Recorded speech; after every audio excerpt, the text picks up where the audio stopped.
problème appartenance yow fi nga nekk man ma nekk fi ma nekk man bëgg naa ñu estimer ma fi ma nekk c'est un problème d'estime moo taxaw bu loolu paree da ngay dem maintenant dans les problèmes de s'accomplir am naa estime maintenant dama bëgg a nekk président dama bëgg a nekk lii dama bëgg a nekk lii moo tax boo taxawee ne dama defar benn livre mooy solution ça veut dire que comprendront parce que solution boo apporté tey ça appelle encore un autre problème loolu benn problème non c'est pour dire que Macky Sall lu mu régler ci problème il va toujours faire des perspectives pour compléter li mu régler parce qu'il y en aura jamais des solutions définitives fii lay fekk problème yi def ci lim ci mën yéeg permettre aux Sénégalais problème yañ doon dund mu bañ a nekk problème mu tey parce que problème yi ñu doon posé en 2012 c'est pas les problèmes qu'on pose aujourd'hui loolu ndamu Macky Sall la mais ñun xalaatuñu sax ñu toog dans une société boo nga xam ne amul problème pourquoi France moo ñu gën a développé fuuf mais nit ñaa ngi reyante dans les rues manifestation 10 morts plus de 100 blessés est-ce que dañu pauvre ni ñun c'est parce que la ñuy casse bokkul ak niveau problème ba ñu toll nekkul ñun suñu niveau problème mais est-ce qu'on dira que ñoom ils n'ont pas des solutions. am na si sañ-sañ am na si gis-gis boo xam ne wala na see dut baaraam kon bu fekkee ne mosuñoo toog mu ne Macky Sall dafa rafet wala dafa ñaaw wala dafa lii dafa laa mosul wax si la personne de Macky Sall mosul wax si la personne de qui que ce soit mais nag li nga xam ne askan bi moo ko moom ku ko laal mu dut si baaraam bu fekkee ne laal ba nga ko laal dafa laal nekk laal boo xam ne du laal bu yanu maanaam kon président Ousmane Sonko du kenn mën nu ko waxal benn discipline wala benn kii maintenant discours nag bu fekkee ne discours wax dëgg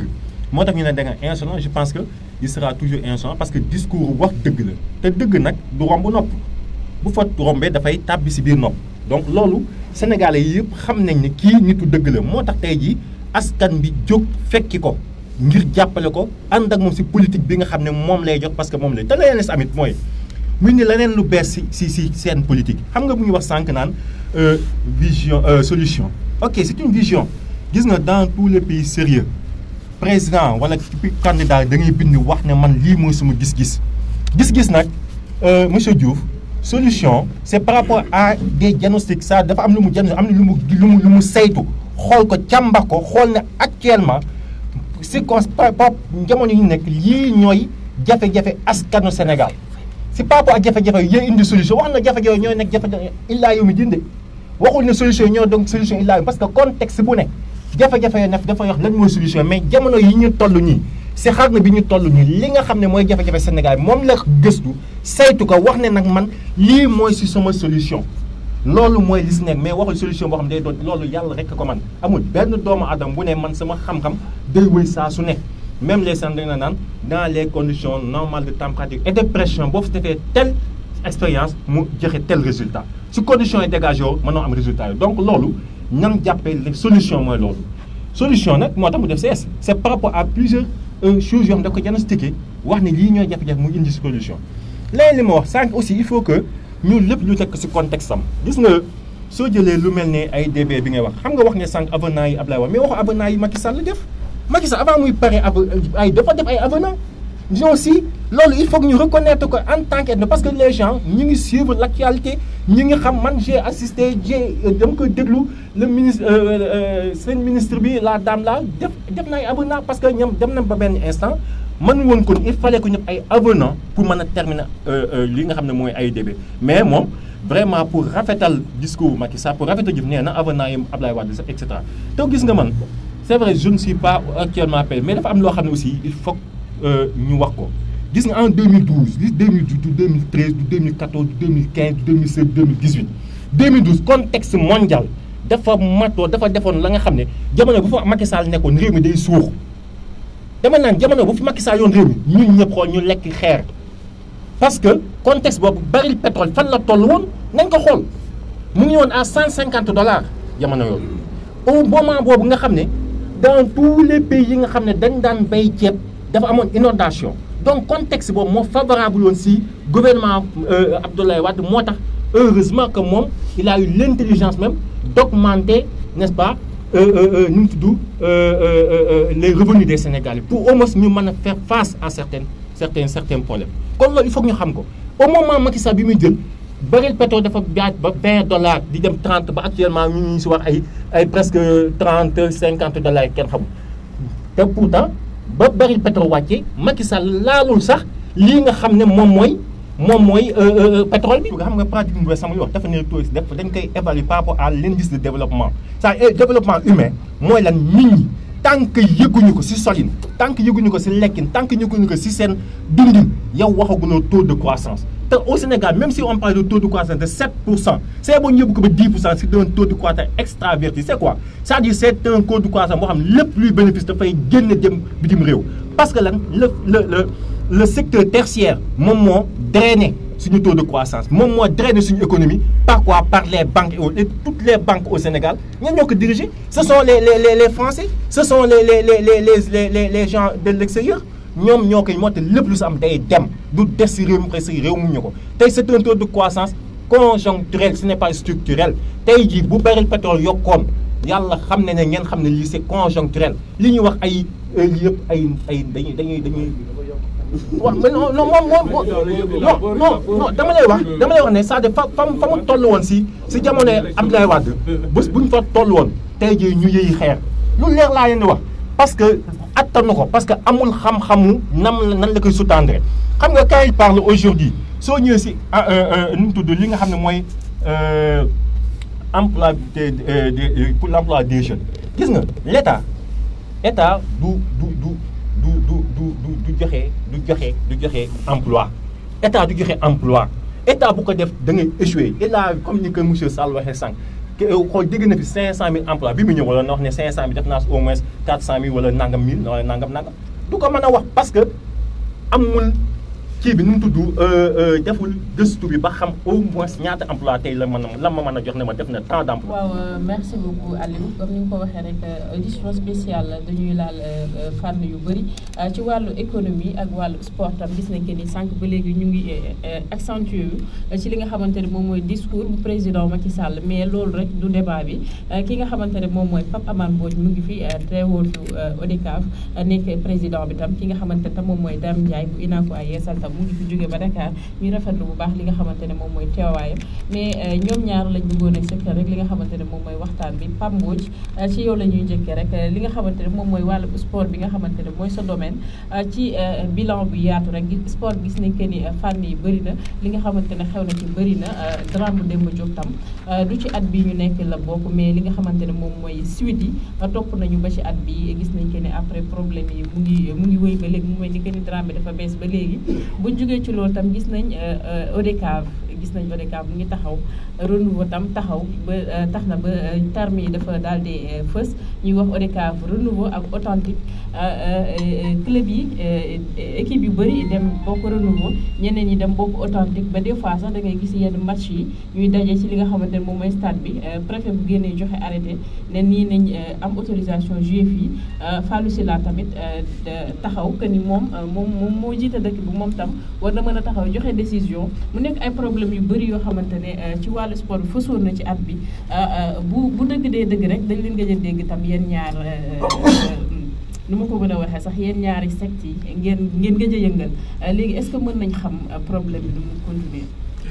mais yow Fallène bi nëbbatu nga rek mais duñu ay secte nag xam naa ay pàcc ay kuréel lañu rek. ay kuréel duñu ay secte quoi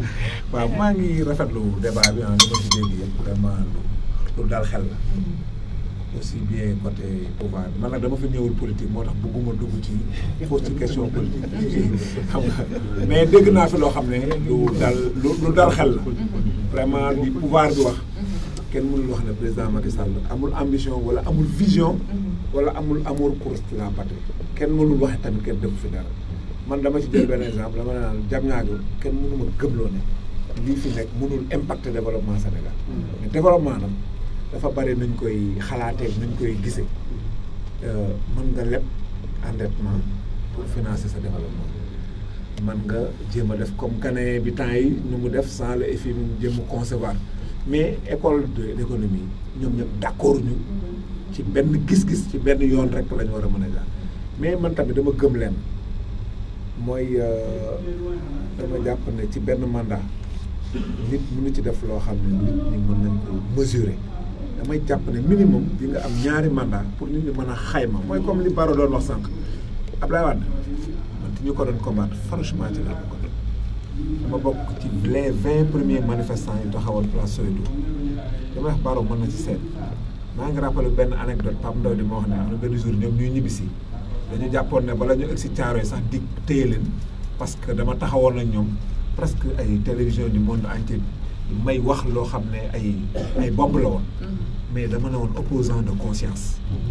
Wade nee naa même s'il avait un bon bilan économique même s'il avait j'en doute parce que mesuré wu ma ko dafa am lu ñu yore woon Sénégal benn culture de règne boo xam ne ñun duñ ko accepté man ma doonoon opposant de quoi samay grand di ma wax ne ma yéen tubaab yi bu leen yéen Abdoulaye Wade dafa jóg le 23 juin ma sol lu ma gëj a sol jean sol basket sol maillot sol casquette yor sama pancarte maa ngi ragal ne yee police massacré ma parce que boobu am na lu fi amoon ba ay mort d'homme am fi ma ne leen pas de mission onusienne pour les tortionnaires police armée gendarmerie parce que xam naa ne police armée gendarmerie ñenn ñi ku leen bëgg a xañ ay mission Nations Unies dañ la kii may attirer seen attention ne ku fi laal nit demee dossier bi mën na atterrir Cour pénale internationale te am na loo xam ne bu fa amee corps boobu dootuñu dem ci ay mission Nations Unies maa ngi ci gis sax benn officier de police muy kii ma ne ko dafal ndànk tu es mon frère ay généraux ay officiers supérieurs dans des pays comme la Yougoslavie wala ailleurs ñu ngi leen di yóbbu ces pays kon yow demee mën nga fa dem bu la kenn dugal si loo xam ne ëllëg mën ngay taxaw ñu lay yóbbu fii ces pays bul ko nangu ñu xeex boobu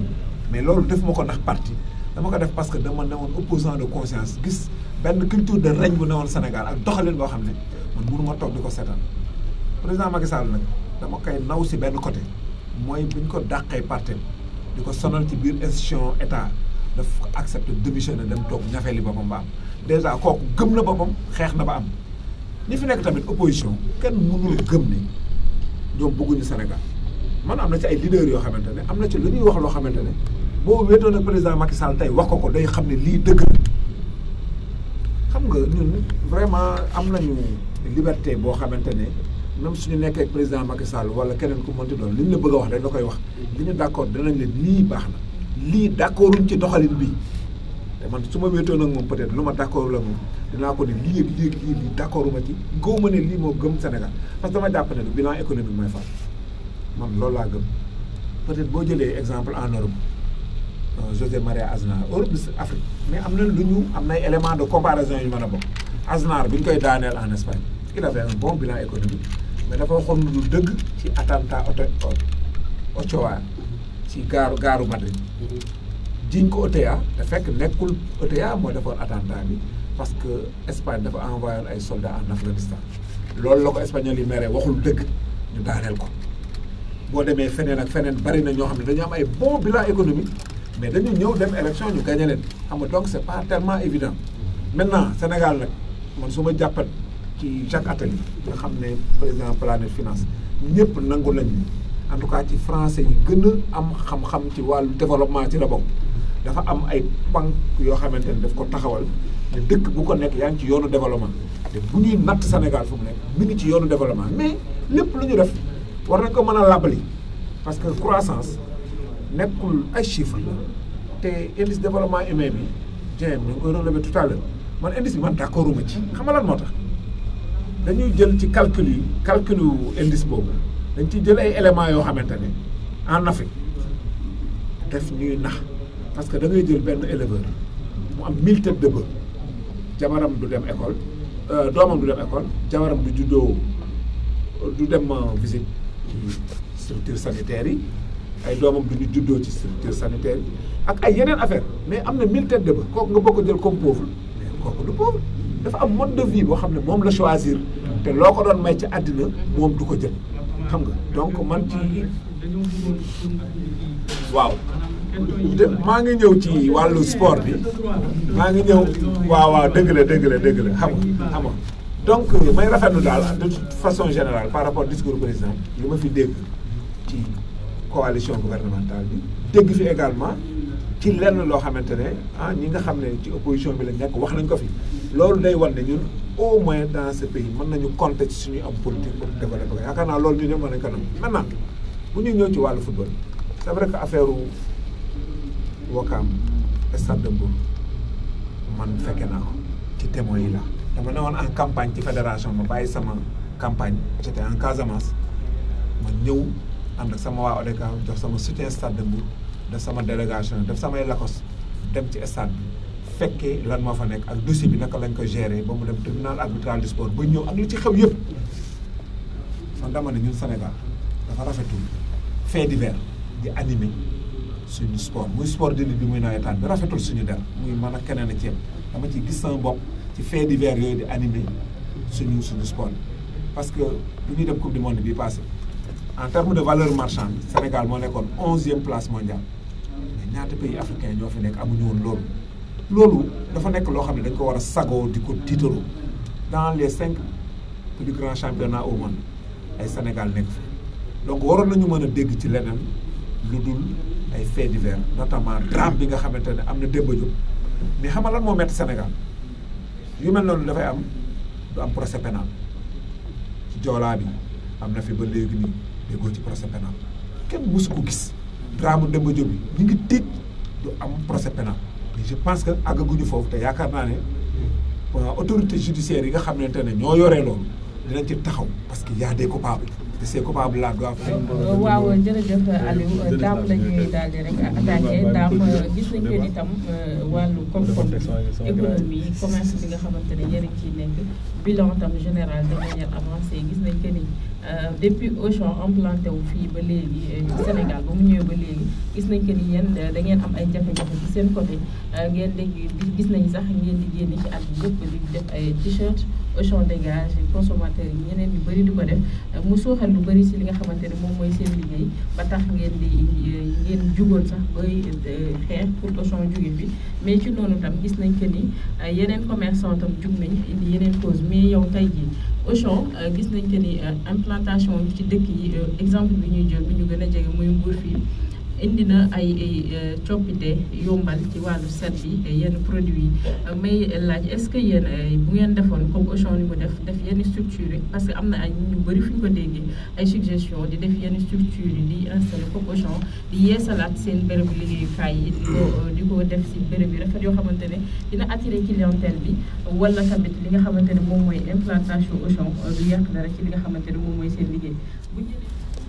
asalaamaaleykum wa rahmatullahi taala wa barakaatu. maa ngi nuyu ñi toog ci plateau bi comme ni ma leen nuyoo woon ñëpp di nuyu ci seen tur ak seen sant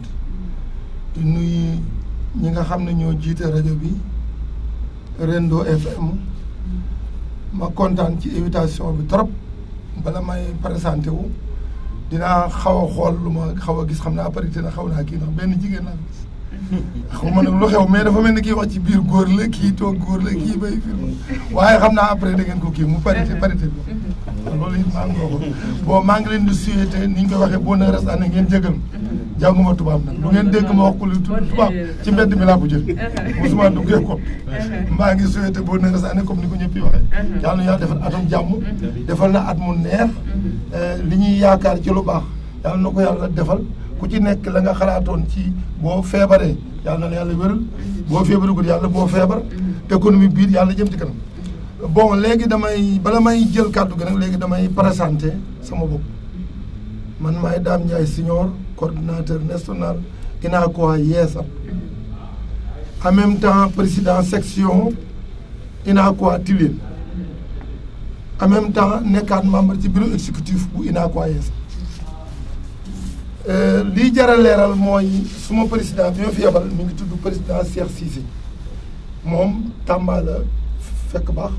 mais comme ni ñu koy waxee rek président yi sax xam nga ñu ngi tegaat la ko moom it loolu la koy tegal ñu koy wax président Cheikh Cissé ba tax na dama il faut ne damay tënk ndax xam naa ne jotaay bi di ma ko gisee ku ci nekk dañ ci am parole mais ci wàllu économique laa gën a sawar ci di ci wax mais dama lay leeral Ndar moo ko doon jiite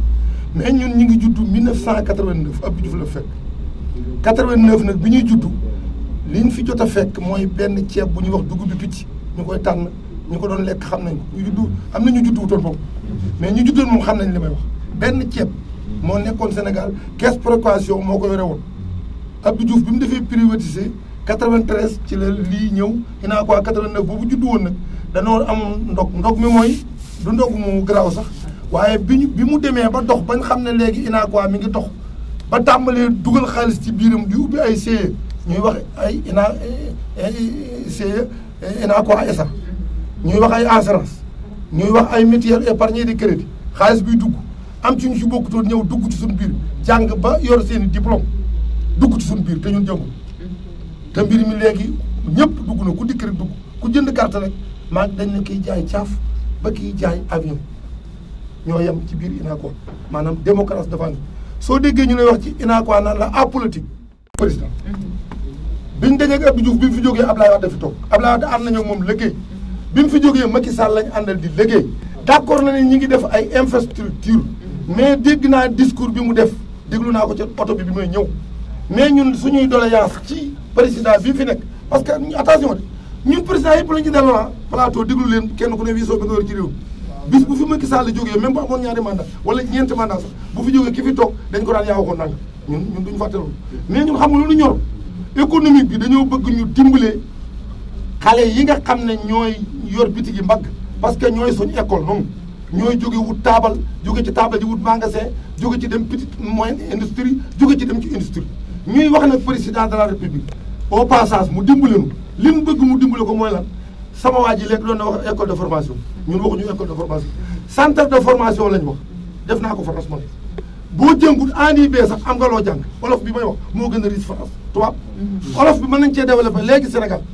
damaa bëgg gone yii di wër ci mbedd bi nga xam ne maire yi wax dëgg dañuy dem ba yàgg ñu leen di ñaan ñu comprendre fuñ dem dañuy def embouteillage wala li ñuy wax maanaam encombrement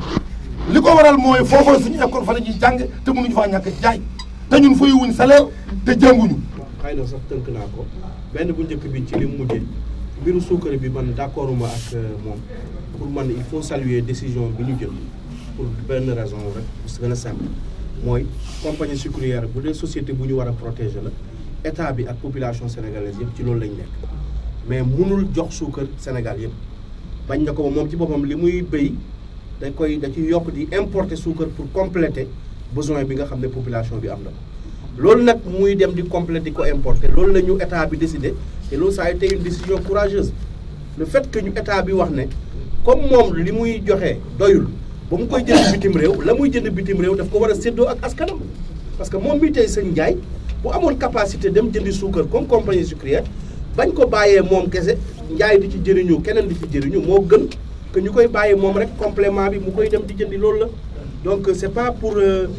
tuer la compagnie sucrière wala leneen beneen bi mooy wàllu dette bi ñu doon wax